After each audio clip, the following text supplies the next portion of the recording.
जीवन का एकमात्र सहारा था उसका पानी पूरी का ठेला, जिसे वो अपने घर के पास लगाकर पानी पूरी बेचती थी। आशा के हाथों का स्वाद लाजवाब था। दीदी, आपकी पानी पूरी तो बहुत स्वादिष्ट है। हमने पहले कभी ऐसी पानी पूरी नहीं खाई। इस पानी पूरी का स्वाद तो वाकई बहुत खास है। हम रोज इसे खाते हैं, लेकिन जी नहीं भरता। बहुत धन्यवाद। ये सब भगवान की कृपा और मेरी मेहनत का नतीजा है। दीदी, आपको तो सच में अन्नपूर्णा माता का आशीर्वाद प्राप्त है। मैं कहता हूँ आप यहाँ पर एक ढाबा खोल लो, वो खूब चलेगा।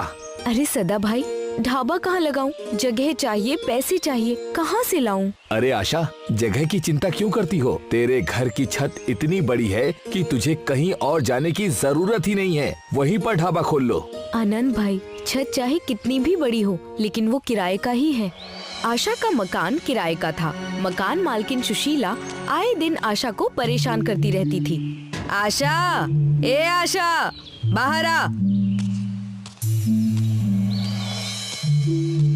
हाँ सुशीला दीदी, क्या हुआ? क्या हुआ? अरे 2 महीने हो गए, किराया नहीं दिया है। कब तक टालती रहोगी? मेरी माली हालत जरा खराब है, पैसों की बहुत किल्लत हो रही है, थोड़ा समय दे दीजिए। हर बार यही बहाना सुनती हूँ। मेरे ऊपर भी जिम्मेदारियाँ हैं। मेरे यहाँ पैसे पेड़ पर नहीं उगते। मैं सच में कोशिश कर रही हूँ, अगले महीने तक पूरा किराया चुका दूंगी। देखो आशा, ऐसे रोने धोने से काम नहीं चलेगा। कान खोल कर सुन लो, अगर अगले महीने तक किराया नहीं दिया तो तुम्हारा सारा सामान बाहर फिकवा दूंगी, समझी? सुशीला तो चली गई, लेकिन आशा बड़ी परेशान थी। पैसों की कमी तो वजह थी ही, साथ ही दूसरी वजह थी उसकी बेटी सोनाली। आशा के पति की एक दुर्घटना में मौत हो जाने के बाद आशा ने ही सोनाली को पाल पोस कर संभाला था। सोनाली पैदा होते ही कमजोर और बीमार रहा करती थी। आज आशा उसे अस्पताल लेकर आई थी। असल में जब सोनाली आपके गर्भ में थी तो आपका सही तरीके से ध्यान नहीं रखा गया था। इसके कारण सोनाली के शारीरिक विकास में कमी आई है। अक्सर ऐसे मामलों में बच्चे जन्म के बाद भी कमजोर रहते हैं।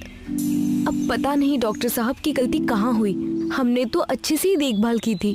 डॉक्टर अंकल, क्या मैं कभी ठीक नहीं हो पाऊंगी? क्यों नहीं बेटा, अगर सोनाली को शहर में ले जाकर किसी अच्छे विशेषज्ञ डॉक्टर को दिखाया जाए तो ये बीमारी सही हो सकती है, लेकिन उस इलाज में काफी खर्चा आएगा। कितने पैसे लगेंगे डॉक्टर साहब? खर्चा तो काफी है, शायद रकम लाखों में भी हो सकती है। आशा डॉक्टर का धन्यवाद करके क्लिनिक से बाहर निकली। अब वो और भी ज्यादा पानी पूरी बेचकर पैसे कमाने में जुट गई, लेकिन फिर भी ज्यादा आमदनी नहीं हो रही थी। एक दिन जब वो शहर से पानी पूरी की पूरियां ला रही थी तो नदी के किनारे आशा को एक भिखारी मिला। भिखारी ने कहा, बेटी, पानी पूरी और पूरियां लेकर जा रही हो? जी बाबा। मुझे दोगी, भूख लगी है। आशा ने थोड़ी देर सोचा और फिर भिखारी से कहा, बाबा, मैं बड़ी तकलीफ में हूँ। ये पानी पूरी अगर आपको दूंगी तो आज कुछ न बेच पाऊंगी, और अगर बेच न पाऊंगी तो मेरे घर का चूल्हा नहीं जलेगा। बाबा, मुझे माफ कर दो। जैसी तुम्हारी इच्छा बेटी। मैं तो इसलिए कह रहा था क्योंकि 2 दिन से कुछ नहीं खाया है। ये सुनकर आशा के पैर आगे नहीं बढ़ पाए। उसके मन में द्वंद्व चल रहा था। ये खरीदी हुई पूरियां वो भिखारी को दे या ना दे। आशा ने आखिरकार भिखारी से कहा, बाबा, आप ये खा लो। आपको ऐसे भूखे रखकर तो मैं भी खुश नहीं रह पाऊंगी। ये पूरियां आप रख लीजिए। आशा ने अपनी पानी पूरी का थैला खोलकर भिखारी को पूरियां दी। भिखारी ने पूरियां खुशी खुशी खाईं। उसे खाते देखकर आशा के मन को समाधान मिला। बेटी, तुमने आज मुझे तृप्त कर दिया। तुम्हारा दिल बहुत बड़ा है। मुझे पता है तुम बहुत परेशान हो। जी बाबा, परेशान तो हूँ। सुशीला को 2 महीने का किराया देना है, नहीं तो वो तुम्हें घर से बेघर कर देगी। साथ ही सोनाली का इलाज भी करवाना है, उसके लिए पैसे भी चाहिए। सही कहा ना? आशा ये सुनकर चौंक गई। उसे अपने कानों पर विश्वास नहीं हुआ। बाबा, ये सब आप कैसे जानते हैं? मैं सब जानता हूँ बेटी। तभी भिखारी के हाथ में एक घड़ा आया। वो भिखारी से बदलकर एक देवदूत बन गया।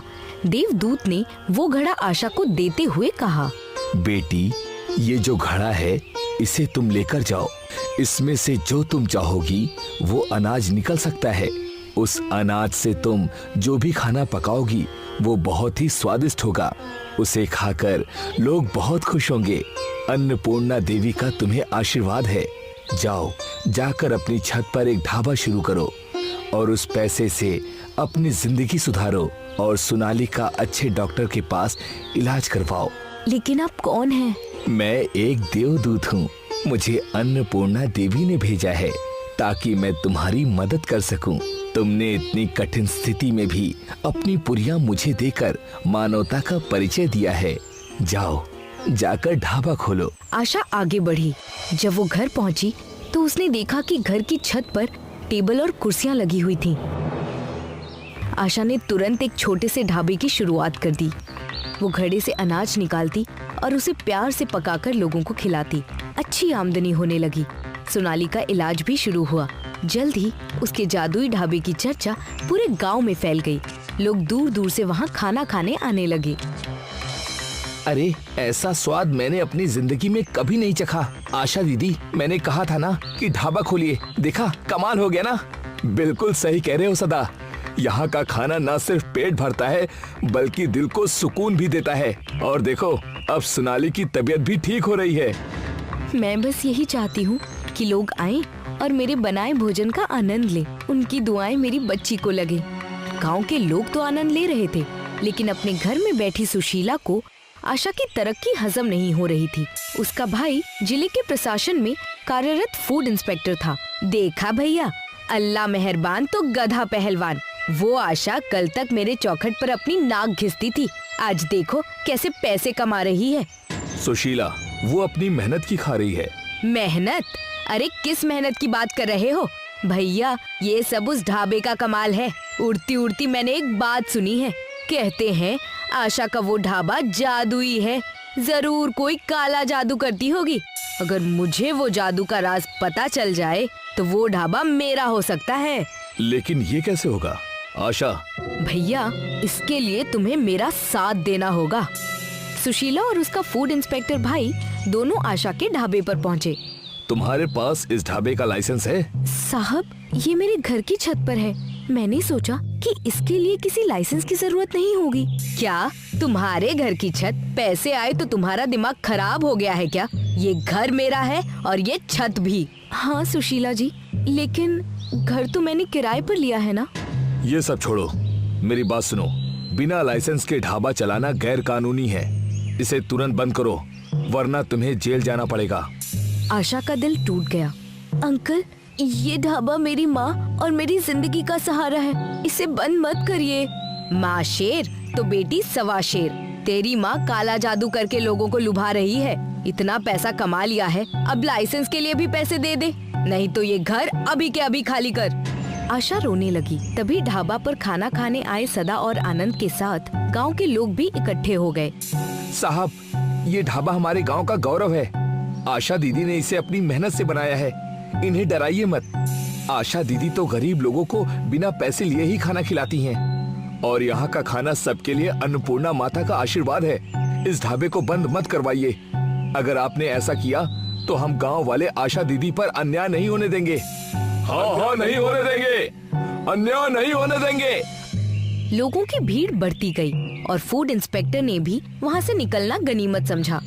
ठीक है, अगर ये ढाबा इतना जरूरी है तो मैं इसे बंद नहीं करूँगा, लेकिन लाइसेंस तो बनवाना ही पड़ेगा। अगर जल्द ही लाइसेंस नहीं बना तो मैं ये ढाबा बंद करवा दूंगा। दोनों भाई बहन वहाँ से निकल गए, लेकिन उसके बाद घर आकर सुशीला अपने भाई से कहने लगी, भैया ये गलत किया तुमने। उसे ऐसे ही कैसे छोड़ दिया? सुशीला, लोग उस आशा से और उसके ढाबे से खुश हैं। मैंने जबरदस्ती की तो पूरा गांव मेरे खिलाफ हो जाएगा। अगर कुछ ऊंच नीच हो गई तो मुझे अपनी नौकरी से हाथ धोना पड़ेगा। लाइसेंस बनवाना कोई बहुत बड़ी बात नहीं है। हम उसे ज्यादा डरा नहीं सकते। तो उसे घर से निकाल भी देगी तो वो दूसरी जगह जाकर अपना ढाबा बना लेगी। इसीलिए तो उस ढाबे को भूल जा। भैया ऐसा नहीं होगा। वो ढाबा मेरा नहीं हो सकता तो उसे मैं बर्बाद कर दूंगी। मैं आज रात ही उसके ढाबे में जो भी अनाज है उसे बर्बाद कर दूंगी। सुशीला रात को ढाबे में घुस गई, लेकिन जैसे ही उसने बर्तनों को छुआ, अचानक वहाँ देवदूत प्रकट हुए। सुशीला को अपनी आंखों पर यकीन नहीं हुआ। सुशीला, तुमने लालच और ईर्ष्या में आकर दूसरों की मेहनत को बर्बाद करने की सोची, लेकिन ये ढाबा मेहनत, दया और सच्चाई का प्रतीक है। इसे कोई नुकसान नहीं पहुंचा सकता। अगर तुमने इसे नुकसान पहुंचाने की गलती की तो तुम्हें अपने प्राण गंवाने पड़ेंगे। सुशीला डर के मारे कांपने लगी। तभी वहाँ आशा भी पहुँच गई। सुशीला देवदूत से माफी मांगने लगी। हे प्रभु, मुझसे बहुत बड़ी गलती हो गई, कृपया मुझे माफ कर दीजिए। माफी मांगनी है तो आशा से मांगो, उसकी मदद करो, उसका साथ दो, तभी तुम्हारे पाप धुलेंगे। मैं तुम्हारी तरक्की से इतना जलने लगी थी कि मुझे सही और गलत में फर्क करना नहीं आया। मैं तुम्हें इस ढाबे को आगे बढ़ाने में मदद करना चाहती हूँ। सुशीला दीदी, आप सही रास्ते पर लौट आई, यही बहुत है। माफी मत मांगिए। किसी की तरक्की से जलने से आपको कोई फायदा नहीं होगा। आप मेरे साथ जुड़ने के लिए तैयार हुई, इसका मुझे आनंद है। हम मिलकर इस ढाबे का इस्तेमाल लोगों की भूख मिटाने और 10-10 बेटे बहुएं हैं, फिर भी सब्जी रोटी का टोटा पड़ा है घर में। गणेश, अरे ओ गणेश बेटा, आज रोटी मिलेगी या भूखा ही सोना पड़ेगा? माँ, आजकल हम भाइयों को काम तो कुछ मिल नहीं रहा। रसोई में थोड़ा बहुत आटा बचा है, उसी से रोटी बनाई है। लो, ये 2 रोटियां तुम खा लो, हम सब एक एक रोटी खाकर सो जाएंगे। क्या कोई सब्जी भी बनाई है बेटा? माँ, सब्जी तो छोड़, घर में नमक तक नहीं है, बस रोटी है, पानी के साथ खा लो। 10-10 बेटे और फिर भी पानी के साथ खाने को सूखी रोटियां, यह तो अनर्थ से कम नहीं बेटा। यह सुनकर गणेश को मन ही मन बहुत मलाल होता है। वह मन ही मन सोचने लगता है, जब हम छोटे थे तब तो माँ और बापू हम 10 भाइयों को सब्जी के साथ रोटियां और न जाने क्या क्या खिलाते थे, और अब हम जवान हैं, बापू भी नहीं है, तो हम अपनी बूढ़ी माँ को एक वक्त की सब्जी रोटी नहीं खिला पाते।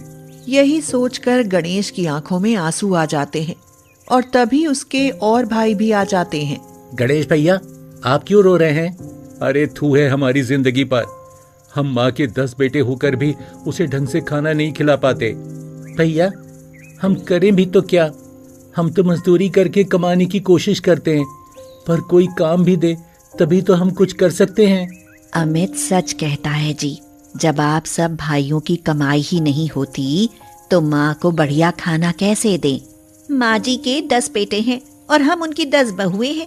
सब जवान हैं और फिर भी हमारे घर में खाने के लाले पड़े हैं। इसीलिए हमें कुछ तो सोचना चाहिए ना।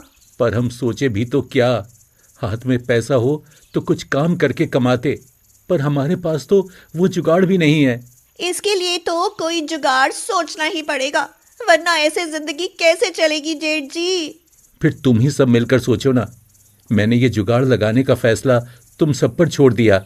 10 बेटे और 10 बहुएं होने पर भी सरला को भरपेट खाना मिलना मुश्किल हो रहा था। इसके लिए एक नहीं बल्कि 20 लोग परेशान थे, पर किसी के भी समझ में यह नहीं आ रहा था कि वह अपने घर की इस गरीबी से कैसे निपटे। एक दिन सारी बहुएं चिंता में बैठी थीं और अपने घर की गरीब स्थिति के सुधार के बारे में सोच रही थीं कि तभी सुशीला के दिमाग में एक आइडिया आता है। मेरे पास एक आइडिया है, क्यों ना हम सब मिलकर खेती करें? पर हमारे पास खेत कहाँ है?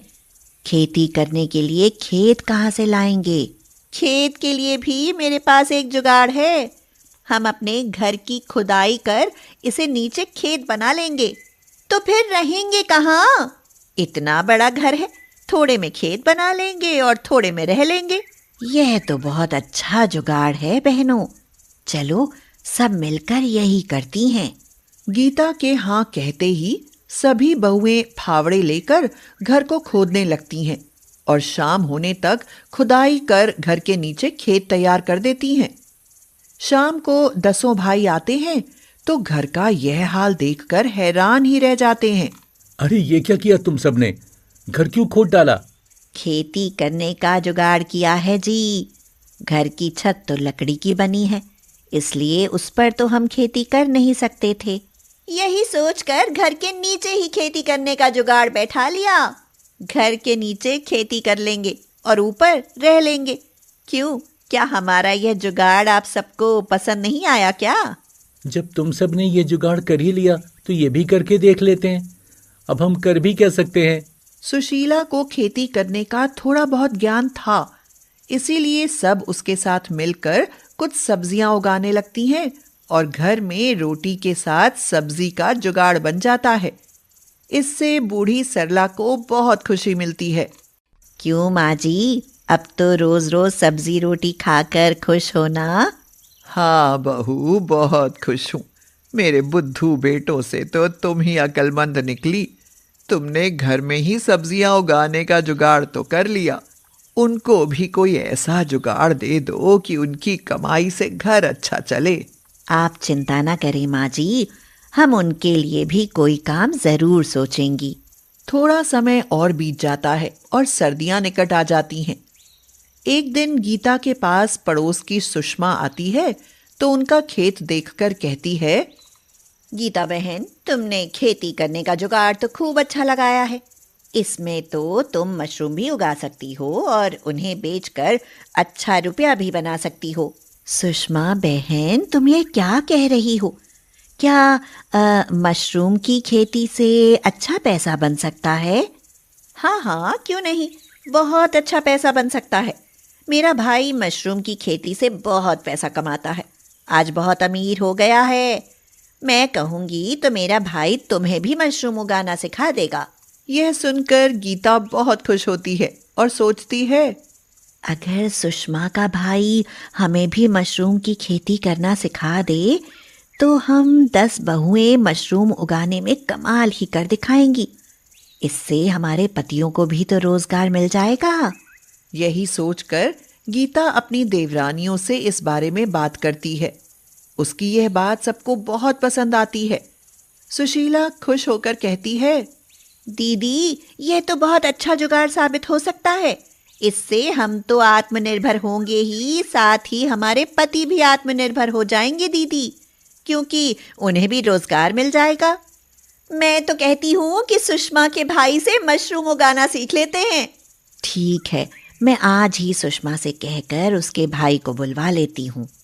गीता और उसकी देवरानियों के कहने पर सुषमा अपने भाई को बुलवा लेती है और उसका भाई उन सबको मशरूम उगाने की विधि बताता है। जब वे सब सीख जाती हैं तो वह कहता है, देखिए, अगर आप सब मिलकर ढंग से मेहनत करेंगी तो बहुत मुनाफा होगा। यूं मानिए कि आपके घर की गरीबी दूर होती चली जाएगी। भैया, बाकी काम तो हम सब अच्छे से कर लेंगी, पर मशरूम का बीज कहाँ से आएगा? उसे खरीदने के लिए तो पैसा चाहिए ना, और पैसा तो हमारे पास है नहीं। उसकी चिंता तुम मत करो। इस साल तो मैं तुम्हें मुफ्त में बीज दे दूंगा, पर अगले साल बीज पैसा लेकर ही दूंगा। बोलो, मंजूर है? हाँ भाई, मंजूर है। अगले साल तो हम इस साल के बीजों के पैसे भी साथ में चुका देंगी। यह सुनकर सुषमा का भाई बहुत खुश होता है और तभी से 10 बहुएं अपने पतियों के साथ मशरूम उगाने की तैयारी में लग जाती हैं और समय आते ही सुषमा के भाई की मदद से बीज बो देती हैं। फिर जैसे ही सर्दियां आती हैं, ढेर सारी मशरूम पैदा होने लगती हैं। यह देख 10 बहुएं अपने इस जुगाड़ पर फूली नहीं समाती। बहनों, यह तो सच में कमाल ही हो गया। हमने तो बहुत अच्छी मशरूम उगाना सीख लिया है। इस साल तो हम मशरूम बेचकर ढेर सारा पैसा कमा लेंगी। ये सब आप 10 बहुओं के दिमाग का ही कमाल है। आजकल बाजार में मशरूम का अच्छा दाम मिल रहा है। बस उसी दिन से सरला के बेटे और बहुओं की किस्मत बदलती चली जाती है। कुछ ही सालों में उनके पास इतना पैसा आ जाता है कि वे पुराने घर को सब्जी और मशरूम उगाने के लिए छोड़ अपने रहने के लिए एक नया और शानदार घर बना लेते हैं। सोहन भरभूजा का काम करता था। उसके पड़ोसी मदन की मिठाई की दुकान थी। फिर भी सोहन का काम मदन से ज्यादा अच्छा चलता था। सोहन की एक बेटी थी, जूली, जो बहुत ही सुंदर और समझदार थी। जबकि मदन के 4 बच्चे थे, जिसकी वजह से उसके बहुत खर्चे थे। इसलिए वह कभी सोहन से ऊपर नहीं उठ पाया और इसी कारण वह सोहन से बहुत जलता भी था। क्या रे सोहन, जब देखो भाड़ जोता रहता है, पूरे दिन धुएं से दिमाग सड़ जाता है, सारा धुआं मेरी दुकान में भर जाता है। कल को इतने धुएं से मुझे कुछ हो गया तो तुम्हारा क्या जाएगा हैं? अरे भैया, आप ऐसी बातें क्यों कर रहे हो? भला मैं आपका बुरा क्यों चाहूंगा? ग्राहक आते ही रहते हैं, कभी चने, कभी मूंगफली, कभी मुरमुरे, कुछ न कुछ मांगते ही रहते हैं, वो भी गरम गरम। उसके लिए अलाव तो करना ही पड़ता है ना। हाँ हाँ, मुझे मत बताओ। तुम्हारा मतलब तो यही है ना कि तुम्हारा काम अच्छा चलता है, जो पूरे दिन ग्राहकों की भीड़ लगी रहती है और मैं यहाँ मक्खियां मारता रहता हूँ। तुम मुझे नीचा दिखाने का कोई मौका नहीं छोड़ते। तभी मदन की दुकान पर उसकी पत्नी शीतल पहुंच गई और कहने लगी, बहुत देर से सुन रही हूँ, शर्म लिहाज तो रही नहीं। अपनी उम्र से बड़े आदमी से भला कोई ऐसे बोलता है? इतना घमंड अच्छी बात नहीं है। शीतल की बात सुनकर सोहन चुप हो गया और अपना काम करने लगा। सोहन अच्छी तरह समझता था कि उसके पड़ोसी की आमदनी कम और खर्चा ज्यादा है, ऊपर से 4 बच्चे, इसीलिए वह उससे हमेशा जलते हैं। तभी वहां जूली अपने पिताजी सोहन का खाना लेकर आ गई और बोली, पिताजी, आप खाना खा लीजिए, भाड़ मैं जो लेती हूँ। अरे जूली, रोज रोज तू क्यों खाना मेरा लेकर आती है? अपनी माँ को भेज देती। पिताजी, माँ बाजार गई हुई है, इसीलिए खाना मैं ले आई। शीतल ने जब जूली की माँ के बाजार जाने की बात सुनी तो वह जल भुन गई। वह मदन से बोली, सुन रहे हो ना?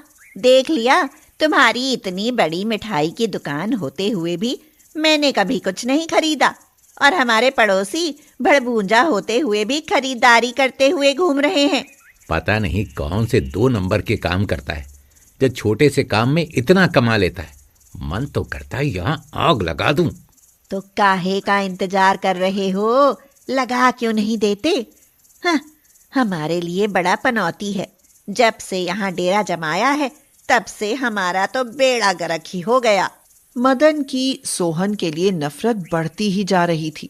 वह किसी भी कीमत पर उसे बर्बाद कर देना चाहता था।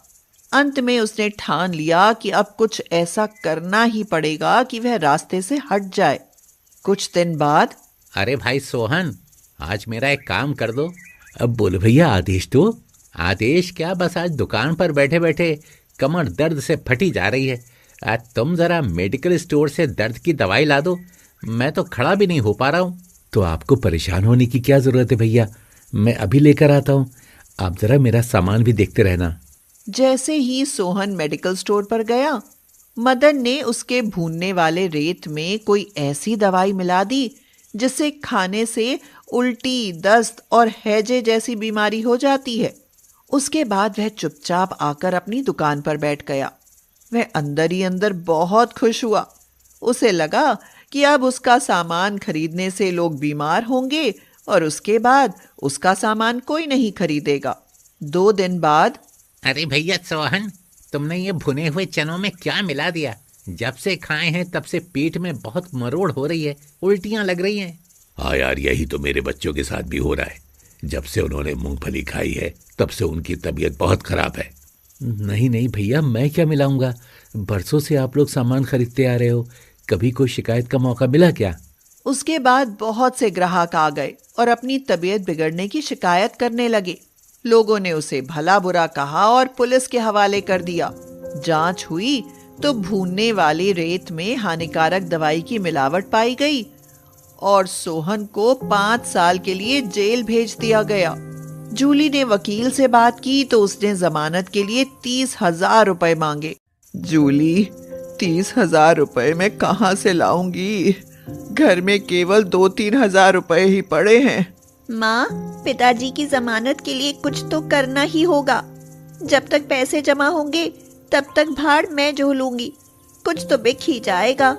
अब हमसे सामान कौन खरीदेगा? कोई नहीं खरीदेगा। सबको लगता है कि तुम्हारे पिताजी ने मिलावट की थी और हमारे पास सब मिलावट का सामान है। तुम्हारे पिताजी की सारी इज्जत मिट्टी में मिल गई। समस्या बढ़ती चली गई। किसी ने उनका सामान नहीं खरीदा। 2 महीने बीत गए। घर में रखे सामान चूहे खाने लगे। बारिश के मौसम में कीड़े लगने का डर सताने लगा। अब घर में भी खाने के लिए पैसे नहीं बचे। माँ, पिताजी होते तो मैं कॉलेज में दाखिला ले लेती, लेकिन अभी तो खाने के भी लाले पड़े हैं। चलो कुछ सामान लेकर किसी दूसरी जगह बेच आते हैं। अरे हाँ, ये ठीक रहेगा। वो दोनों कुछ सामान अलग अलग थैलों में भरकर बाजार में चली गईं और आवाज देकर बेचने लगी। मूंगफली लो, चने लो, मुरमुरे लो। सुनो, जरा दिखाना भुने हुए चने कैसे हैं? ले लो भैया, हमारे पास बहुत बढ़िया चने हैं। मूंगफली और मुरमुरे भी हैं। धत, ये तो सील गए हैं। मुझे तो करारे चने चाहिए। नहीं चाहिए, ले जाओ।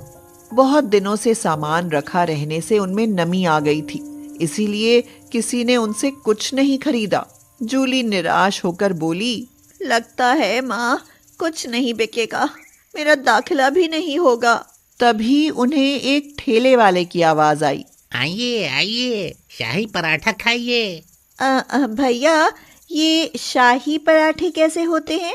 गुड़िया, इसमें काजू, बादाम और पिस्ते को बारीक कूटकर और मिर्च मसाले मिलाकर भरा गया है। बहुत महंगा है, लेकिन स्वाद एक बार खा लिया तो भूल नहीं पाओगी। नहीं लेना बेटा, बस ये तो ऐसे ही पूछ रही थी। चल जूली, अब घर चलते हैं। घर आकर जूली शाही पराठे के बारे में सोचती रही। उसके मन में कुछ आया तो उसने मूंगफली के दाने बारीक पीसकर मिर्च मसाले मिलाए और पराठा बनाने लगी।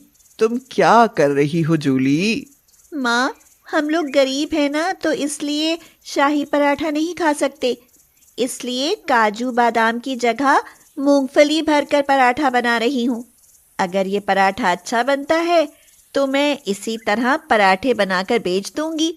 कम से कम रखी हुई मूंगफली खराब तो नहीं होगी। जूली ने पराठा बनाया और खाने के लिए सविता के पास ले आई। माँ, देखने में तो बड़ा सुंदर है, पता नहीं खाने में कैसा लगेगा।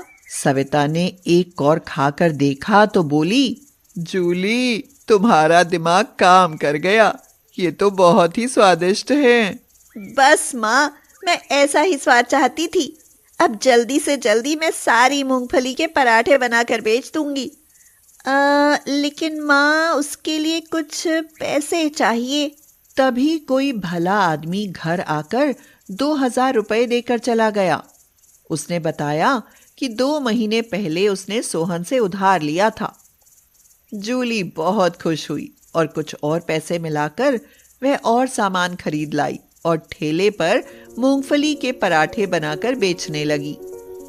शाही पराठा तो सबने सुना था, लेकिन मूंगफली पराठा सुनकर लोगों को खाने की इच्छा बढ़ने लगी और उसके पास ग्राहक बढ़ने लगे। 1 महीने में ही उसकी खूब बिक्री होने लगी। इसी तरह उसने सोहन का सारा सामान खराब होने से बचा लिया। सोहन को जेल गए 3 महीने हो चुके थे। एक दिन जूली को याद आया कि जहां उसके पिताजी का डेरा था, वहां सामने वाली बड़ी दुकान के सामने सीसीटीवी कैमरा लगा हुआ था और अगर उसकी फोटोज निकल जाएं तो कुछ पता लग सकता है। वह पुलिस स्टेशन गई और उन्हें ये बात बताई। पुलिस वालों ने जब वह फुटेज निकलवाई तो उसमें मदन मिलावट करता हुआ दिखाई पड़ा। फिर क्या था, मदन को जेल हुई और सोहन को बाइज्जत बरी कर दिया गया। साथ में मदन से सोहन को 20,000 का मुआवजा भी दिलवाया। अरे जूली, मैं तो इतना सामान छोड़कर गया था, सब कहाँ गया? पिताजी, आपकी जमानत के लिए पैसे की जरूरत थी। मैंने ऐसे ही बेचना चाहा तो किसी ने खरीदा नहीं, इसलिए मैंने मूंगफली के पराठे बनाकर बेच दिए। पिताजी, अब आप, माँ और मैं तीनों मिलकर मूंगफली के पराठे बनाकर बेचा करेंगे। सोहन ने जूली को गले से लगाकर कहा, भगवान ऐसी बेटी सबको दे। क्या हुआ बहू, ये रोनी सूरत क्यों बना रखी है? क्या बताऊं माँ जी, आज भी चाट नहीं बिकी। चाट का काम तो बेटे की मौत के साथ ही खत्म हो गया था। तुझे पहले ही कहा था कि बेटी चाट छोड़ कोई और काम कर ले, पर तू माने तब ना। आप चिंता न करें माँ जी, आज नहीं तो कल मेरी चाट जरूर बिकेगी। तब तक तो घर में खाने के लाले पड़ जाएंगे। खुद तो भूखी रह भी लूं, पर तेरे टप्पू और लाली को भूख से तड़पते कैसे देखूं। यह कहकर सुधा रोने लगती है और सुनीता उसे तसल्ली देते हुए कहती है, माँ जी भगवान पर विश्वास रखिए, आज खाली हाथ आई हूँ ना, पर कल जरूर पैसे लेकर आऊंगी। हाँ। सुधा का बेटा मोहन चाट का ठेला लगाता था और उसकी चाट खाने के लिए लोगों की भीड़ लग जाती थी। मगर कुछ दिन पहले बीमारी के कारण मोहन चल बसा और उसके मरने के बाद सुनीता ने खुद चाट का ठेला चलाने का निर्णय किया और उसने कहा, माँ जी अब वो तो रहे नहीं, इसलिए उनकी जगह मैं ही चाट बेचने का काम करूंगी। पर तुझे चाट बनाना भी आता है। मैं तो कहती हूँ तू चाट छोड़ कोई और काम कर ले। नहीं माँ जी, मैं यही काम करूंगी, उन्होंने मुझे चाट बनाना सिखा दिया था। ठीक है, जैसी तेरी मर्जी बहू। उस दिन के बाद सुनीता चाट का ठेला लगाने लगती है। आइए आइए, कुरकुरा, आलू, पापड़ी, दही चाट खाने के लिए आइए, असली और शुद्ध स्वादिष्ट चाट। मुझे आलू चाट दीजिए। मुझे कुरकुरा चाट देना। मुझे चटपटी पपड़ी चाट बना कर दो। बस थोड़ा सब्र रखो, सबको अपनी अपनी पसंद की चाट मिलेगी।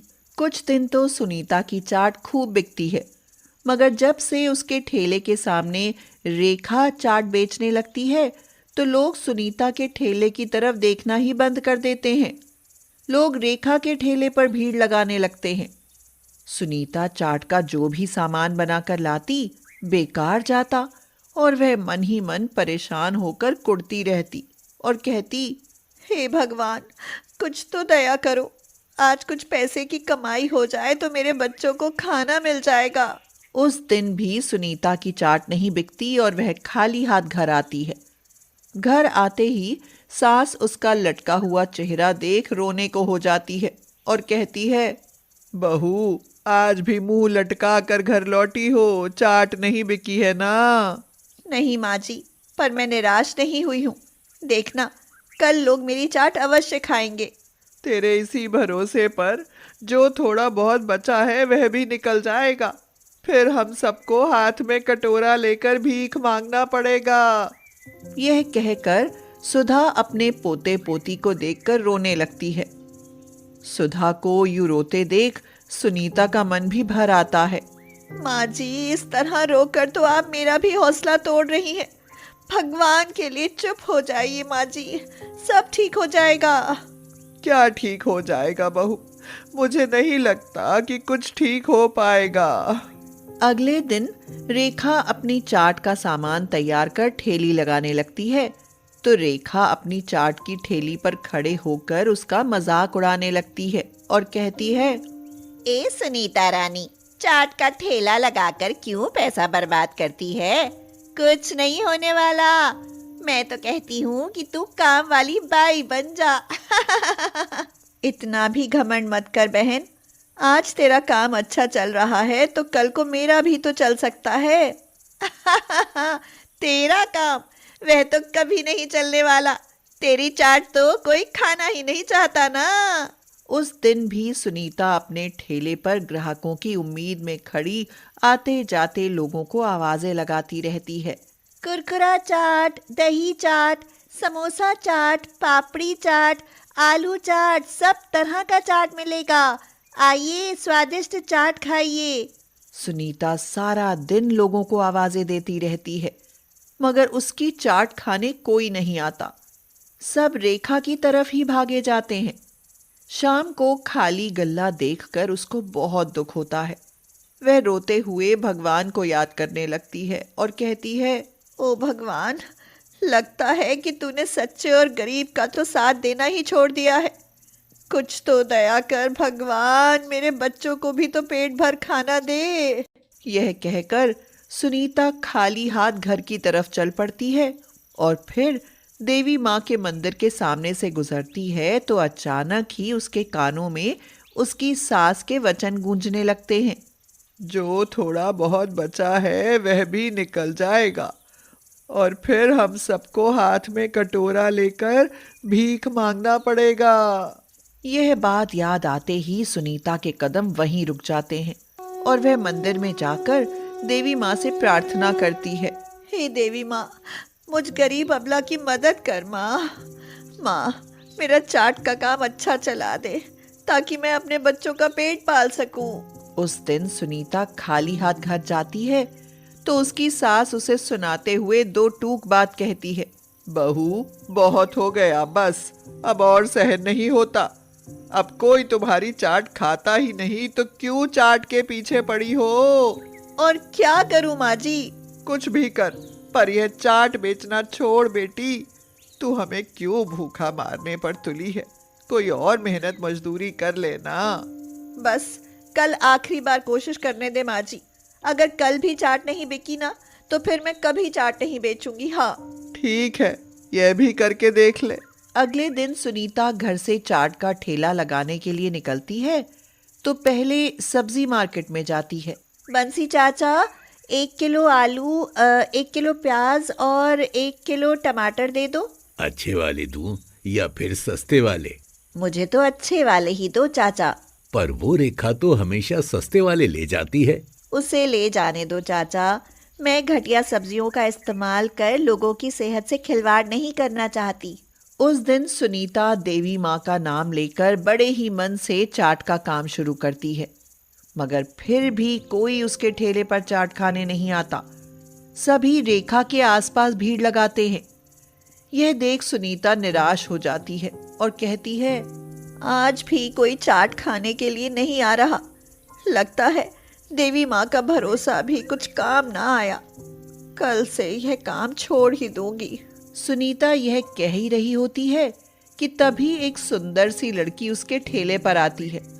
लड़की उसे उदास देखकर कहती है, तुम इतनी उदास क्यों हो? मैं अच्छी अच्छी चीजें इस्तेमाल कर चाट बनाती हूँ, मगर फिर भी कोई मुझसे चाट खाने नहीं आता। आप निराश ना होइए, मेरे पास मेरी दादी जी का जादुई मसाला है। आप वह मसाला अपनी चाट में डालना, फिर सब आपकी ही चाट खाना पसंद करेंगे। यह कहकर लड़की सुनीता को एक मसाले से भरी डिब्बी देती है तो सुनीता उस डिब्बी को देखकर कहती है, पर इस डिब्बी का मसाला तो 4 दिन में खत्म हो जाएगा। यह मेरी दादी जी की जादुई मसाला डिब्बी है, इसमें मसाला कभी खत्म न होगा। यह कहकर वह लड़की जाने लगती है और फिर एकाएक गायब हो जाती है। यह देख सुनीता चकित रह जाती है। सुनीता उसे आवाज देने लगती है, ए लड़की, कहाँ हो तुम? तुम अचानक कहाँ चली गई? सुनीता उसे कई बार बुलाती है मगर उसे कोई जवाब नहीं मिलता और ना ही वह लड़की कहीं दिखाई देती है। यह देख सुनीता कहती है, हो सकता है देवी माँ खुद ही मेरी मदद करने आई हो। मैं इस मसाले को चाट में डालकर देखती हूँ।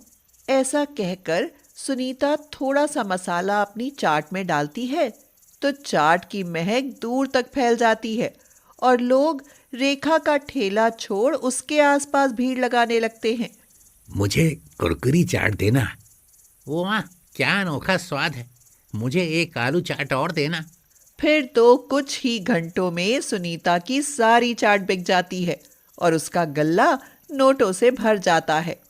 वह देवी माँ का धन्यवाद कर खुशी खुशी घर जाती है और अपनी सास को पैसे देते हुए कहती है, माँ जी, आज सारी चाट बिक गई, यह लो पैसा।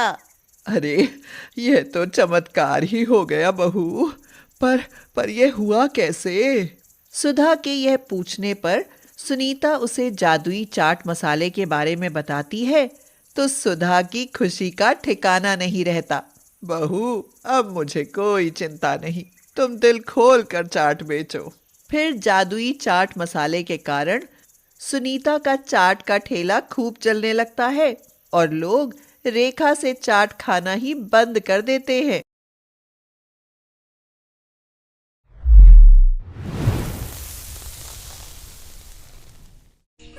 ज्वालापुर गांव में गिरधारी अपनी बीवी सुधा के साथ खुशी से रहता था। गिरधारी बहुत ही मेहनती किसान था। अरे वाह, इस बार की खेती तो बहुत अच्छी हो रही है। लगता है कि फसल बहुत ही ज्यादा होगी इस बार की खेती से। हमारे कुछ महीने तो आराम से निकल जाएंगे। पूरे गांव में सबसे अच्छी खेती सिर्फ गिरधारी के खेत में ही होती थी। इसीलिए गांव के सभी किसान गिरधारी से ईर्ष्या करते थे। अरे भानु, तूने देखा कि गिरधारी के खेत में कितनी अच्छी फसल हो रही है? अरे हाँ यार, तू सही कह रहा है। मुझे तो उससे बड़ी चिढ़ होती है कि उसके खेत में इतनी अच्छी फसल क्यों होती है। चल प्रकाश, आज उससे पूछ कर ही आते हैं कि ऐसे कैसे सिर्फ उसके ही खेत में इतनी अच्छी फसल होती है। प्रकाश और भानु गिरधारी के पास जाते हैं और उससे कहते हैं, और गिरधारी भाई, कैसा चल रहा है सब? अरे प्रकाश, सब सही चल रहा है। देखो, इस बार भी मेरे खेत में कितनी अच्छी फसल हुई है। हाँ भाई, अब की बार भी तुम्हारे खेत में ही अच्छी इतनी फसल हुई है। अरे गिरधारी भाई, हम तुमसे यही तो पूछने आए हैं कि आखिरकार तुम्हारे खेत में ही इतनी अच्छी फसल कैसे होती है। अरे प्रकाश, भानु, ये तो बस मेरी मेहनत और भगवान की कृपा है मेरे ऊपर। हाँ हाँ, भगवान तो बस तेरे लिए ही बैठे हैं ना, झूठा कहीं का। ठीक है भाई, अब हम चलते हैं। ऐसा कहकर वो दोनों वहाँ से चले जाते हैं और गिरधारी भी अपने घर की तरफ निकल जाता है। अरे सुधा, सुधा कहाँ हो? जरा मेरे लिए एक गिलास पानी तो लाना। आज बहुत थक गया हूँ मैं। सुधा गिरधारी के लिए पानी लेकर आती है। अजी, आज तो आपने आने में बहुत देर कर दी। मैं कब से आपका रास्ता देख रही थी। अरे बस सुधा, कुछ नहीं। कल से फसल काटनी है तो उसकी तैयारी करके आया हूँ। चलिए जी, अब आप खाना खा लीजिए। ठीक है, तुम खाना लगाओ, मैं अभी हाथ मुंह धोकर आता हूँ।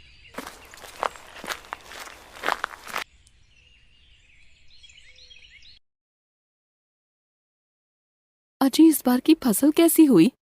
वही हर साल की तरह। तुम्हें तो पता है कि इस पूरे गांव में सिर्फ हमारे ही खेत में सबसे अच्छी खेती होती है। जी, तभी तो गांव के सभी किसान आपसे ईर्ष्या करते हैं। हाँ, तुम सही कह रही हो, लेकिन किसी को नहीं पता कि मैं मेहनत करता हूँ, तभी हमारे खेत में इतनी ज्यादा फसल होती है। गिरधारी खाना खाते हुए साथ में पापड़ भी खाता है। अरे सुधा, ये पापड़ तो बहुत ही स्वादिष्ट है। अच्छा जी, आपको अच्छे लगे? हाँ, तुम्हारे हाथ के बनाए हुए पापड़ों का तो जवाब ही नहीं है। चलिए चलिए, अब बस भी कीजिए तारीफ करना। चलिए अब सो जाते हैं, कल आपको जल्दी फसल काटने भी तो जाना है। ऐसा कहकर दोनों सोने चले जाते हैं। देर रात मौसम खराब हो जाता है और बहुत तेज बादल गरजते हैं।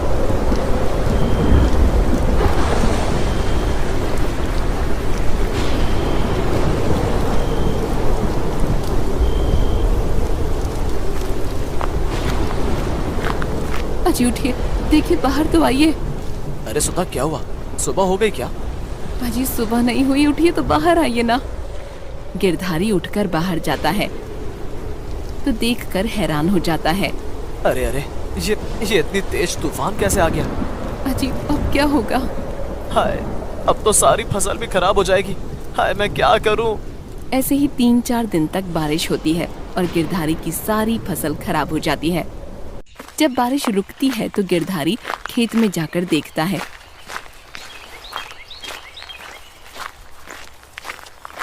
सारी फसल खराब हो चुकी थी। वो फसल देखकर बहुत दुखी हो जाता है और घर की ओर चला जाता है।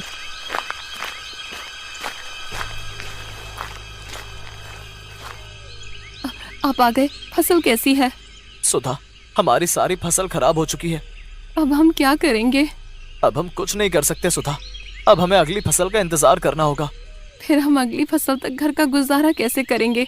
अब तो घर में थोड़े ही पैसे बचे हैं। तुम परेशान मत हो, मैं कुछ ना कुछ जुगाड़ करता हूँ। तुम खाना लगा दो, बहुत तेज भूख लग रही है।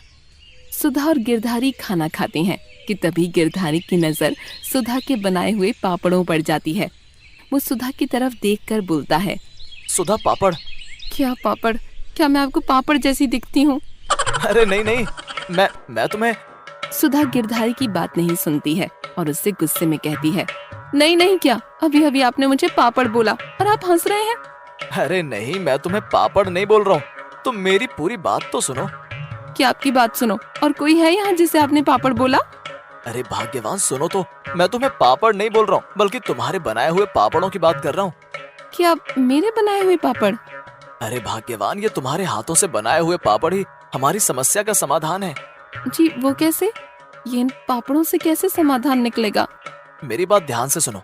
तुम यहाँ घर में पापड़ बनाना और मैं गली गली जाकर पापड़ बेच कर आऊंगा। जी अगर किसी को पापड़ पसंद नहीं आए तो? वैसे ही घर में पैसों की इतनी कमी है, जो हम ऐसे खराब कर सकें?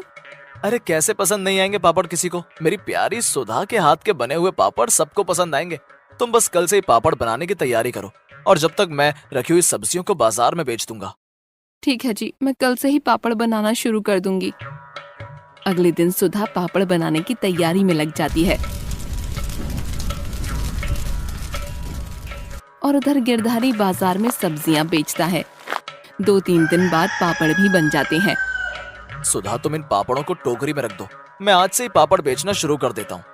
सुधा पापड़ों को टोकरी में रख देती है और गिरधारी टोकरी लेकर गली गली पापड़ बेचना शुरू कर देता है। पापड़ ले लो पापड़, मसालेदार पापड़, जो खाए वो स्वाद लेकर खाए, जो ना खाए वो पछताए। पापड़ ले लो पापड़, मसालेदार पापड़। अरे भाई, कैसे दिए पापड़? जरा दिखाना तो, ये मसाले वाले पापड़ कैसे होते हैं? लीजिए बहन जी, देखिए ये बहुत स्वादिष्ट पापड़ हैं। अरे भैया, तुम्हें कैसे पता कि ये स्वादिष्ट पापड़ हैं? बहन जी, ये पापड़ मेरी बीवी ने अपने हाथों से बनाए हैं। आप एक खाकर तो देखिए। वो औरत पैकेट खोलकर पापड़ निकाल कर खाती है। अरे हाँ भैया, तुम सही कह रहे हो, ये पापड़ तो सच में स्वादिष्ट हैं। मेरे बच्चों को ये पापड़ बहुत पसंद आएंगे। बहन जी, फिर आपको कितने पैकेट दे दूं? भैया, मुझे 10 पैकेट दे दो। ये लीजिए बहन जी, आपके हो गए 200 रुपए। ठीक है, आप रुकिए, मैं अभी पैसे लेकर आती हूँ।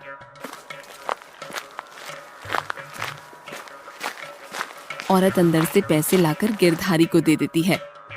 धन्यवाद बहन जी। ऐसे ही गली गली घूमकर गिरधारी सारे पापड़ बेच देता है। चलो, आज पहले दिन ही सारे पापड़ बिक गए।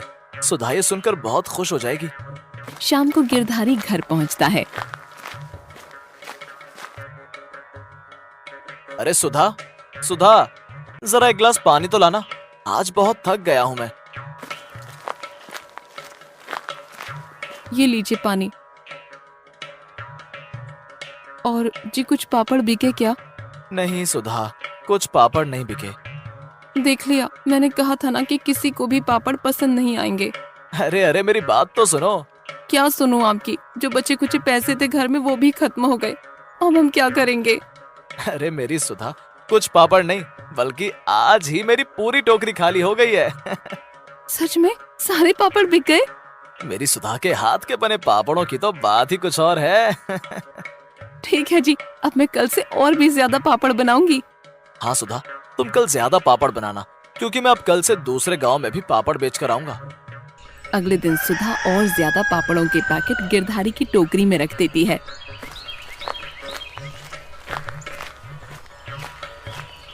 पापड़ ले लो पापड़, मसालेदार पापड़, जो खाए वो स्वाद लेकर खाए, जो ना खाए वो पछताए। अरे भैया, जरा पापड़ों के 20 पैकेट तो देना। कल जो आपसे 5 पैकेट लिए थे पापड़ों के, वो तो कल ही खत्म हो गए। इतने स्वादिष्ट पापड़ हैं आपके तो। ये लीजिए बहन जी, आपके 20 पापड़ों के पैकेट। पापड़ ले लो पापड़, मसालेदार पापड़, जो खाए वो स्वाद लेकर खाए, जो ना खाए वो पछताए। पापड़ ले लो पापड़, मसालेदार पापड़। अरे अरे भाई रुको जरा, मुझे भी ये पापड़ देना। मैंने आपके पापड़ों के बारे में बहुत सुना है। ये बात सुनकर गिरधारी खुश हो जाता है। कितने पापड़ के पैकेट दे दूं भाई साहब आपको? भाई 15 पैकेट दे दो। गिरधारी आदमी को 15 पैकेट टोकरी से निकाल कर दे देता है। ये लो भाई तुम्हारे पैसे। गिरधारी आदमी से पैसे लेकर वहाँ से आगे निकल जाता है और ऐसे करते करते उसकी टोकरी में से सारे पापड़ बिक जाते हैं। चलो, आज भी सारे पापड़ बिक गए। अब घर चला जाता हूँ, सुधा मेरा इंतजार कर रही होगी। गिरधारी घर पहुँचता है तो सुधा दरवाजे पर खड़ी हुई उसका इंतजार कर रही होती है। आ गए आप? आज तो आप कल से जल्दी आ गए और ये क्या सारे पापड़ बिक गए? अरे हाँ सुधा, जल्दी ही सारे पापड़ बिक गए हैं। और तुम्हें पता है, आज मैं दूसरे गांव गया था, वहाँ पर भी हमारे इन पापड़ों के बारे में चर्चा है। अच्छा जी, तो क्या हम क्यों ना गांव में ही एक पापड़ की दुकान खोल लें और जिसे भी पापड़ लेने होंगे वो दुकान से आकर ले ही लेंगे और आपको भी गली गली ऐसे पापड़ बेचने नहीं जाना पड़ेगा। हाँ सुधा, तुम्हारा विचार तो बहुत अच्छा है। इसमें मुझे गली गली घूमना भी नहीं पड़ेगा। अगले दिन गिरधारी गांव के बीचों बीच एक अच्छी सी दुकान देखकर उसमें पापड़ बेचने के लिए रख लेता है।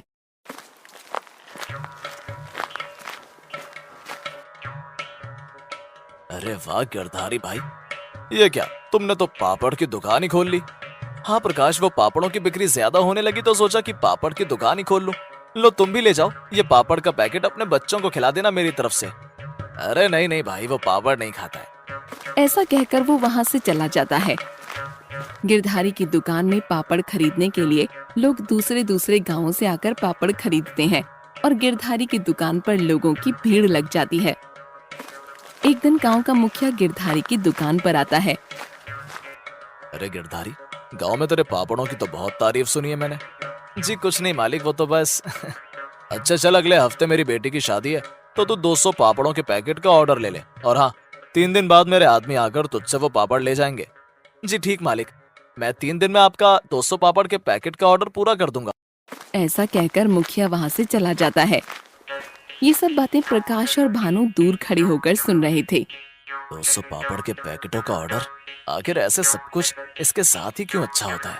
हाँ प्रकाश, तू सही कह रहा है, इसका तो कुछ करना ही पड़ेगा। हाँ भानु, तू सही कह रहा है, अब देख मैं क्या करता हूँ। गिरधारी और सुधा जल्दी जल्दी मुखिया के दिए हुए ऑर्डर को पूरा करने में लग जाते हैं। 2 दिन बाद मुखिया के आदमी गिरधारी की दुकान पर आते हैं। अरे ओ गिरधारी, मालिक का दिया हुआ ऑर्डर कल तक पूरा हो जाएगा ना?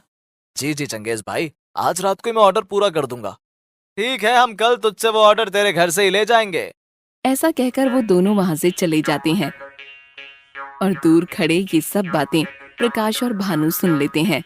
अरे प्रकाश, इसका ऑर्डर तो आज रात को ही पूरा हो जाएगा, तो कुछ तो करना। तू बस अब देख मैं क्या करता हूँ। रात को प्रकाश और भानु गिरधारी के घर की खिड़की पर खड़े होकर ये सब देख रहे होते हैं। चलो सुधा, सो जाते हैं। हमने मालिक के 200 पापड़ों के पैकेट तैयार कर दिए हैं। गिरधारी और सुधा के सो जाने के बाद प्रकाश और भानु गिरधारी के घर में घुस जाते हैं। अरे प्रकाश, तू करना क्या चाहता है? जो भी करना है जल्दी कर, नहीं तो किसी ने देख लिया तो लेने के देने पड़ जाएंगे। तो चिंता मत कर, चल अब जल्दी से मेरे साथ ये सारे पैकेट उठा। तो इन सब का क्या करेगा तू? जो मैं बोल रहा हूँ वो तो कर तू। दोनों मिलकर वो सारे पापड़ों के पैकेट को लेकर वहां से चले जाते हैं। जब सुबह होती है तो सुधा कमरे में आकर देखती है तो वो हैरान हो जाती है। अजी उठिए, देखिए बाहर तो आइए ना। अरे सुधा, क्या हुआ? अजी उठिए तो, बाहर तो आइए। गिरधारी उठकर बाहर आता है। वो देखकर हैरान हो जाता है, कमरे में पापड़ों का एक भी पैकेट नहीं होता। अरे अरे, ये सारे पापड़ कहाँ गए? आए, ये हमारे साथ क्या हो गया? अब हम क्या करेंगे? हे भगवान, आखिर ये हमारे साथ क्या हो रहा है? पहले हमारे खेत खराब हो गए और अब ये सारे पापड़ चोरी हो गए। अजी अब हम क्या करेंगे? आज ही मुखिया जी के आदमी पापड़ लेने आएंगे, उनको हम क्या जवाब देंगे? मैं अभी जाकर मुखिया को सब बता देता हूँ। गिरधारी मुखिया के घर जाता है।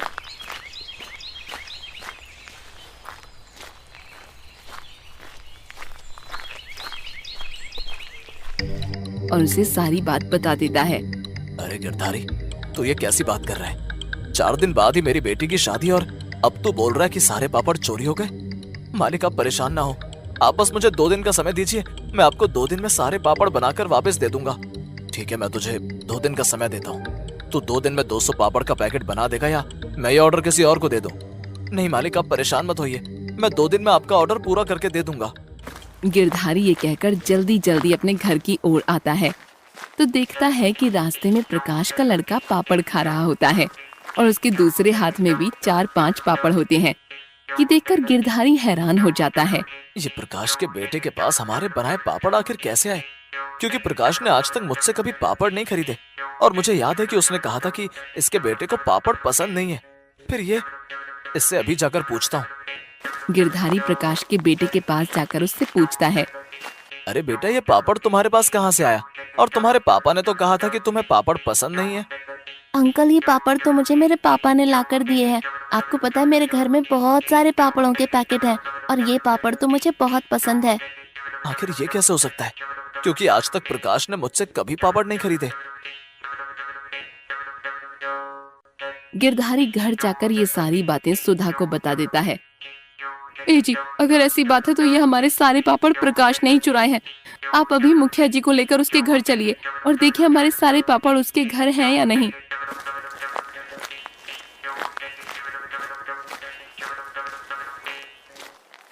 गिरधारी मुखिया के घर जाकर ये सारी बातें मुखिया को बता देता है। अच्छा, तो ये बात है। चल तू मेरे साथ उसके घर चल, वहीं पर जाकर उसका पर्दाफाश करते हैं। गिरधारी मुखिया और उसके 3-4 आदमियों के साथ प्रकाश के घर जाता है। प्रकाश, ओए प्रकाश, बाहर आ। प्रकाश जब बाहर आता है तो सबको देखकर डर जाता है। अरे मालिक, आप सब यहाँ कैसे? आइए आइए, अंदर आइए। हम अंदर नहीं, तू बाहर आ। मालिक, क्या हुआ? आप इतना गुस्से में क्यों हैं? तूने काम ही ऐसा किया है, तूने आखिर गिरधारी के घर में चोरी क्यों की? नहीं नहीं मालिक, मैंने कोई चोरी नहीं की। तू झूठ मत बोल, तेरा सारा झूठ पकड़ा गया है। तेरे बेटे ने गिरधारी को बताया है कि तूने ही उसे पापड़ लाकर दिए हैं और तेरे घर में बहुत सारे पापड़ हैं। नहीं नहीं मालिक, वो अब चुप रह तू। और ये तुम लोग क्या देख रहे हो? अंदर जाकर इसके घर की तलाशी लो। मालिक, अंदर कुछ नहीं है, आप बस ऐसे ही परेशान हो रहे हैं। मुखिया के आदमी प्रकाश के घर में जाकर देखते हैं तो वहां पर उन्हें गिरधारी के बनाए हुए पापड़ मिलते हैं।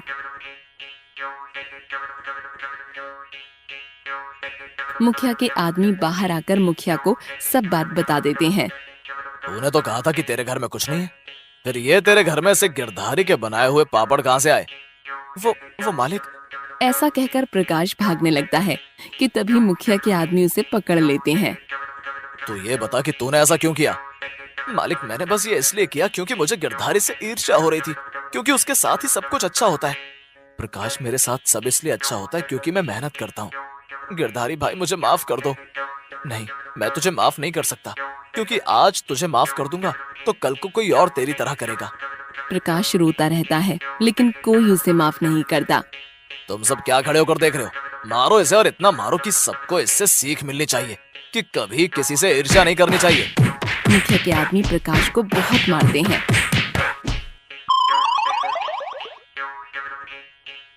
मालिक, मुझे माफ कर दीजिए। गिरधारी भाई, मुझे माफ कर दीजिए। मैं आज के बाद कभी किसी के साथ ऐसा नहीं करूंगा।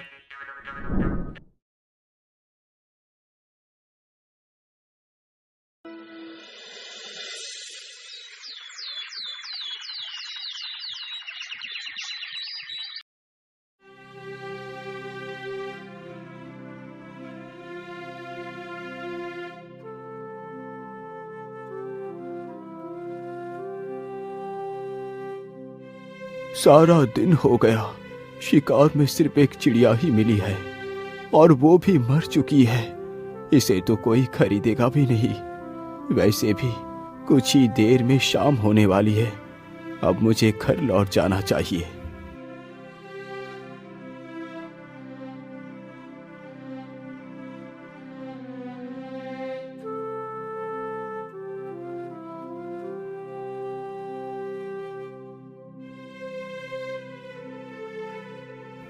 अरे, इधर तो एक कबूतरी भी बैठी है। क्यों ना मैं इसे भी पकड़ लूं? ये सारी बातें सोचकर शिकारी अपना धनुष बाण उस चिड़िया के ऊपर तान देता है। तीर कमान से छूटते ही चिड़िया के पैर में जा लगा। चिड़िया फड़फड़ाते हुए जमीन पर आ गिरी। वाह वाह, एक शिकार और मिल गया।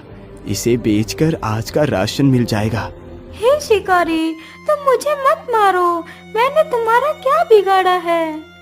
चिड़िया, मुझे तुम्हें मारने और पकड़ने का कोई शौक नहीं। ये सब कुछ मैं अपने पापी पेट के लिए करता हूँ। यदि मैं ये कार्य नहीं करूँगा तो खाऊंगा क्या? शिकारी की यह बात सुन चिड़िया उसकी मजबूरी को समझ जाती है। हे शिकारी, तुम मुझे मत बेचो। तुम मेरा इलाज कर अपने साथ रखो। मैं तुम्हारी किस्मत को बदल दूंगी। ठीक है चिड़िया, मैं तुम्हें नहीं बेचूंगा, लेकिन क्या सच में तुम मेरी किस्मत को बदल सकती हो? हाँ हाँ शिकारी, मैं एकदम उचित कह रही हूँ, मेरी बात का विश्वास करो।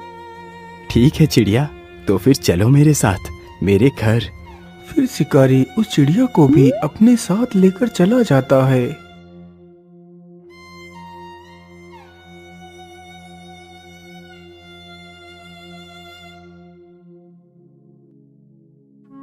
चिड़िया, तुम इसी स्थान पर बैठो, मैं तुम्हारे घाव पर दवाई लगा देता हूँ।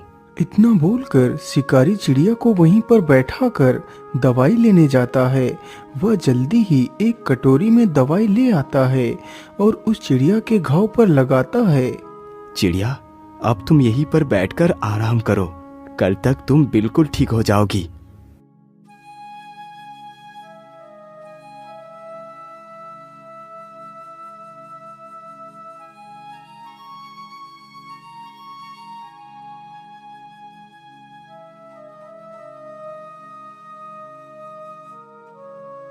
अरे वाह चिड़िया, तुम तो एकदम ठीक हो गई। अच्छा, अब तुम यही घर में रुको, मैं शिकार के लिए जा रहा हूँ। अरे नहीं नहीं शिकारी, अब तुम शिकार नहीं करोगे। लेकिन चिड़िया, यदि मैं शिकार नहीं करूँगा तो पैसे कहाँ से आएंगे? तुम शायद भूल गए कि मैंने तुमसे कहा था कि मैं तुम्हारी किस्मत को बदल दूंगी। हाँ हाँ, मुझे याद है, लेकिन तुम करोगी क्या? शिकारी, तुम जाओ और बाजार से ऊन खरीद कर ले आओ। लेकिन चिड़िया, मेरे पास तो 1 रुपया है, इससे कितनी ऊन मिलेगी? अरे 1 रुपए में जितने भी ऊन मिले तुम बस ले आओ। अच्छा ठीक है चिड़िया, मैं ऊन लेने के लिए जा रहा हूँ। इतना बोलकर शिकारी वहाँ से चला जाता है। कुछ समय गुजरने के बाद वह ऊन के 4 गोले लेकर आ जाता है। चिड़िया ये लो, मैं ऊन ले आया हूँ। ठीक है, तुम इस ऊन को यहीं पर रख दो, मैं रात को इस ऊन का उपयोग करूँगी।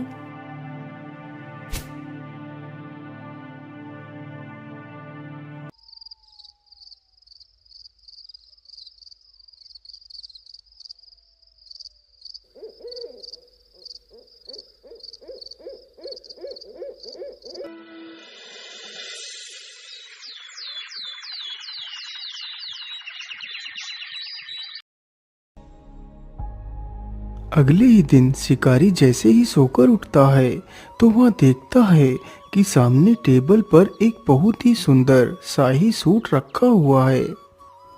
अरे, ये इतना सुंदर शाही सूट किसका हो सकता है, जबकि यहाँ तो कोई नहीं। अरे चिड़िया, ये शाही सूट कौन लेकर आया? अरे शिकारी, तुम ज्यादा अचंभित मत हो, ये सूट मैंने ही बनाया है। क्या ये सूट तुमने बनाया है? मुझे तुम्हारी बातों पर विश्वास नहीं हो रहा। तुम मेरी बात का विश्वास करो, ये मैंने ही बनाया है। अब तुम इस सूट को लेकर बाजार में बेच आओ।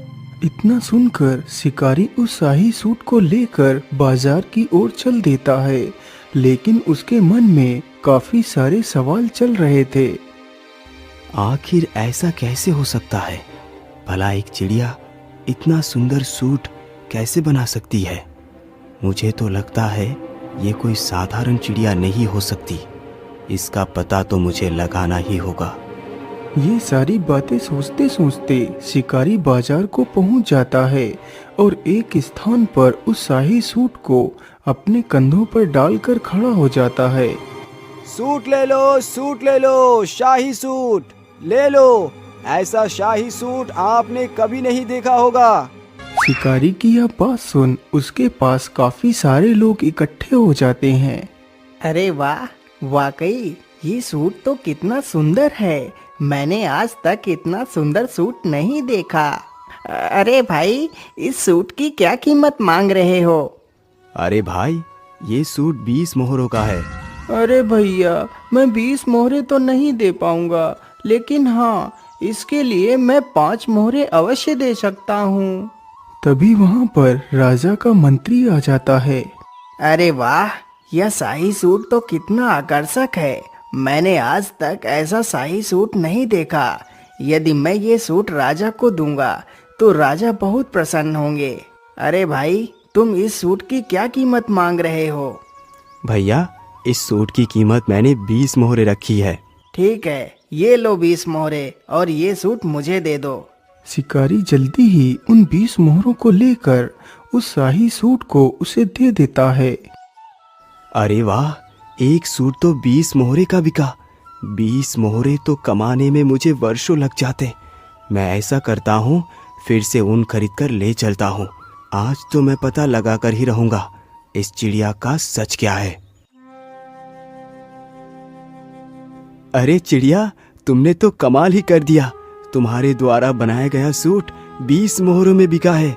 मैं और भी ऊन खरीद कर लाया हूँ।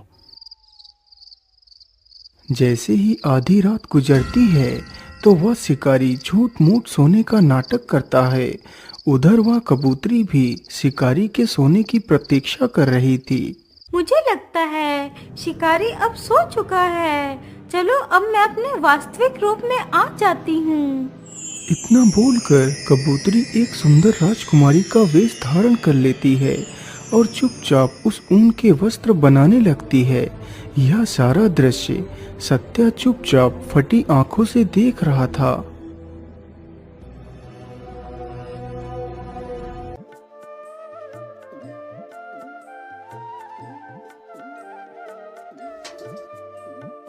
अगली सुबह राजकुमारी वापस से अपने उसी कबूतरी वेश में आ गई थी। अरे वाह कबूतरी, आज तो तुमने और भी ज्यादा सुंदर वस्त्र बनाए हैं। लेकिन इतनी सुंदर वस्त्र बनाना किसी आम पक्षी के बस की बात नहीं। आखिर कौन हो तुम जो इस कबूतरी के वेश में रह रही हो? मैं तुम्हारी वास्तविकता को जान गया हूँ। बताओ, तुम कौन हो? सत्या, मैं कोई कबूतरी नहीं हूँ। मैं कल्पराज की राजकुमारी कल्पना हूँ। यह बात कई वर्ष पहले की है। मेरे पिता राजा वीर प्रताप को कोई भी संतान नहीं थी। लेकिन महारानी जी, मैं ऐसा नहीं कर सकता। चाहे मेरी कोई संतान हो या ना हो, यदि ईश्वर मुझे निस्संतान ही रखना चाहते हैं तो यही सही। लेकिन मैं दूसरा विवाह नहीं करूँगा। लेकिन महाराज, क्या आप अपने वंश को अपने तक ही सीमित रखना चाहते हैं? क्या आप नहीं चाहते कि आपका वंश आगे बढ़े? आखिर आपके बाद आपके राज्य को कौन संभालेगा? लेकिन महारानी जी, इसके लिए हम कोई ना कोई उपाय अवश्य निकालेंगे। लेकिन मैं दूसरा विवाह नहीं करूंगा। हम आज ही उन पहाड़ी वाले बाबा के पास जाएंगे। मुझे पूर्ण विश्वास है कि वो हमारी मदद अवश्य करेंगे। इतना बोलकर राजा अपनी पत्नी के साथ रथ पर सवार होकर निकल पड़ता है।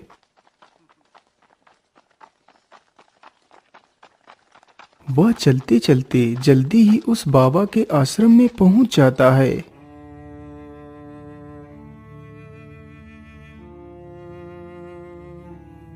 बाबा, मैं बड़े ही विचित्र संकट में आकर फंस गया हूँ। समझ नहीं आ रहा क्या करूं और क्या ना करूं। महाराज, मैं आपकी चिंता के विषय को भली भांति समझता हूँ। बाबा, यदि आप सब कुछ जानते हैं तो फिर बताइए, क्या मैं इसी प्रकार जीवन भर निस्संतान रहूंगा? क्या मेरे भाग्य में कोई संतान नहीं है? महाराज, आप घबराइए नहीं। आपके भाग्य में संतान का सुख अवश्य लिखा है।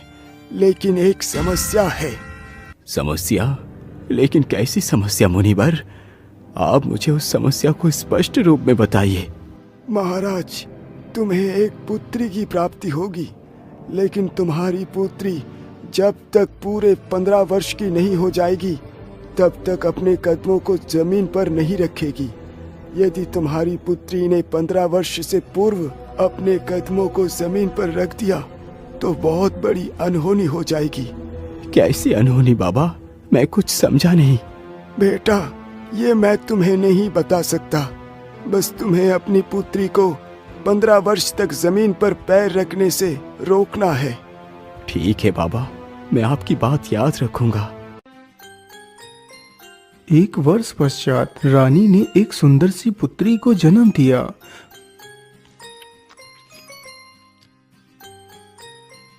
मंत्री जी, जाओ और पूरे राज्य में धन दौलत बांटो। आज मेरे लिए सबसे बड़ा खुशी का दिन है। धीरे धीरे काफी वर्ष गुजर गए।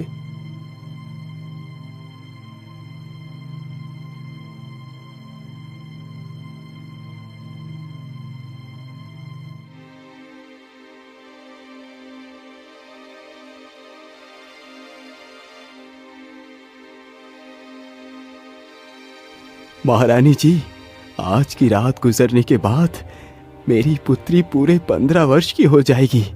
आज की रात जरा ध्यान से बिताना महारानी। हाँ महाराज, आज का ही दिन हमारे लिए शेष बचा है। इसके बाद हमारी पुत्री जमीन पर उतर पाएगी। आधी रात जैसे ही गुजरती है तो महारानी की भी आंख लग जाती है।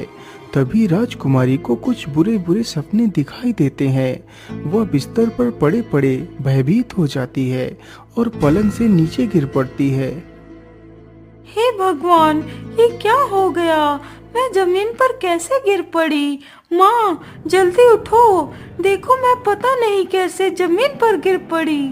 इतना सुनते ही महारानी की आंखें खुल जाती हैं। अरे अरे अरे पुत्री, ये तुमने क्या कर दिया? तुम बिस्तर से क्यों नीचे उतर गई? महारानी इतना कह ही रही थी कि तभी कमरे में कुछ प्रकाश जैसा प्रकट हुआ।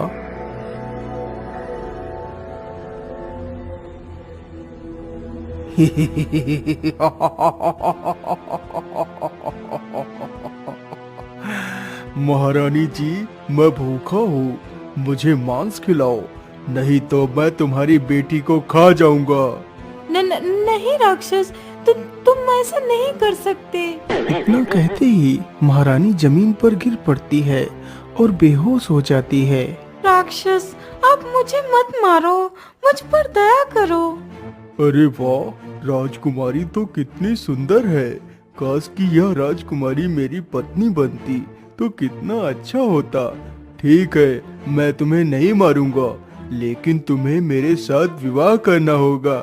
चलो मेरे साथ। इतना बोलकर राक्षस राजकुमारी का हाथ पकड़कर वहां से गायब हो जाता है और उसे अपनी गुफा में ले जाता है। राजकुमारी, यही मेरा घर है। आज से तुम यहाँ की मालकिन बनोगी। मैं तुम्हारे साथ विवाह करूँगा। नहीं राक्षस, मैं एक इंसान हूँ और तुम तो एक दैत्य हो। भला मैं तुम्हारे साथ विवाह कैसे कर सकती हूँ? मुझे जाने दो। नहीं राजकुमारी, तुम्हें यदि जीवित रहना है तो तुम्हें मेरे साथ विवाह करना ही पड़ेगा। अच्छा, अब मैं अपने रिश्तेदारों को न्योता देने के लिए जा रहा हूँ, तुम यहीं पर रुकना। लेकिन हाँ, यदि मैं तुम्हें यहाँ छोड़कर चला गया तो तुम यहाँ से कहीं भी भागकर जा सकती हो। इसलिए मैं तुम्हें एक पंछी बनाकर पिंजरे में बंद कर देता हूँ। फिर राक्षस राजकुमारी को एक कबूतरी बनाकर पिंजरे में बंद कर देता है और वहाँ से चला जाता है। हे भगवान, अब मैं क्या करूँ? यहाँ से कैसे निकलूँ?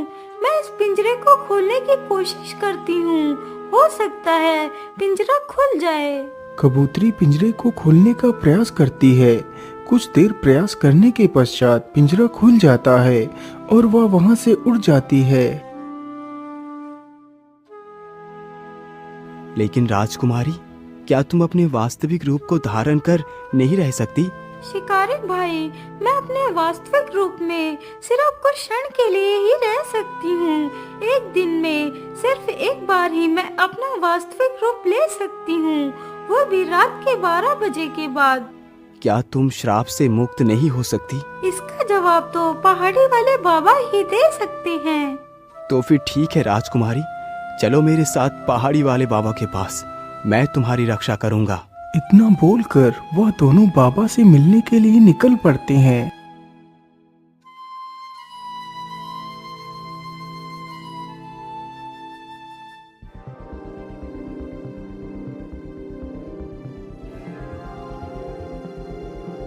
बाबा, हमारी सहायता कीजिए, हम बहुत ही दुविधा में पड़ गए हैं। बोलो बेटा, क्या बात है? तुम इतना परेशानी में क्यों दिखाई पड़ रहे हो? कबूतरी सारी कहानी बाबा को सुनाती है। पुत्री, तुम घबराओ मत, सब कुछ ठीक हो जाएगा। जो मैं कहता हूँ उसे ध्यान से सुनो। हाँ हाँ, बोलिए बाबा, आप क्या कहना चाहते हैं? मैं राजकुमारी की सहायता करूंगा।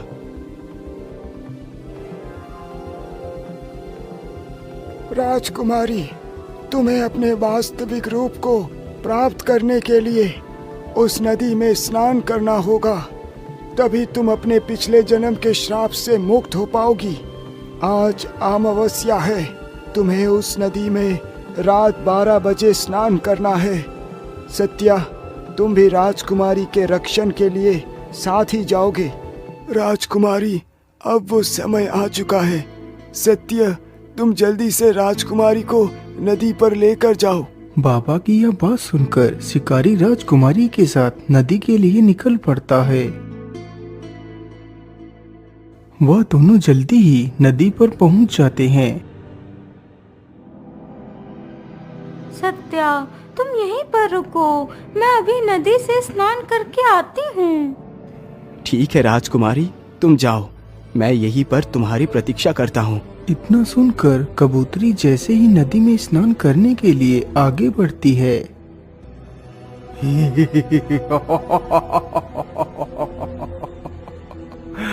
नहीं राजकुमारी, नहीं, इतनी जल्दी नहीं, मैं तुम्हें मुक्त नहीं होने दूंगा। अरे ये क्या? मुझे लगता है ये वही राक्षस है। आज मैं इसे जिंदा नहीं छोड़ूंगा। शिकारी तुरंत ही मसाल लेकर उसकी तरफ बढ़ता है। अरे बाप रे बाप, इतनी जोर से किसने मारा मुझे? किसकी मौत खींच कर यहाँ ले आई है? अरे दुष्ट राक्षस, मैंने ही तुझे मारा है। हिम्मत है तो मुझे मार के दिखा। अच्छा, ऐसी बात है तो पहले तू ही मरने के लिए तैयार हो जा। इतना कहकर राक्षस शिकारी को ही पकड़ लेता है। छोड़ दुष्ट राक्षस, आज मैं तुझे जिंदा नहीं छोड़ूंगा। तभी कबूतरी चुपके से नदी में डुबकी लगा जाती है।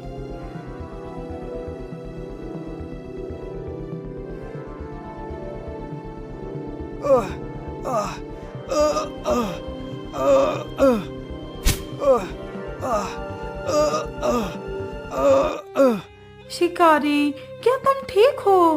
तुम्हें कुछ हुआ तो नहीं? नहीं नहीं राजकुमारी, मैं बिल्कुल ठीक हूँ। शिकारी भैया, आखिर तुमने ऐसा क्यों किया? तुमने मेरे लिए अपनी जान को खतरे में क्यों डाल दिया? राजकुमारी, मैंने ये सब कुछ इसलिए किया क्योंकि मैंने अपने संपूर्ण जीवन में सिर्फ पाप कर्म ही किए हैं। आज मैंने सोचा क्यों ना मैं आपकी जान बचाकर कुछ तो अच्छा कर्म कर लूं। चलो शिकारी, तुम मेरे साथ मेरे राजमहल में चलो।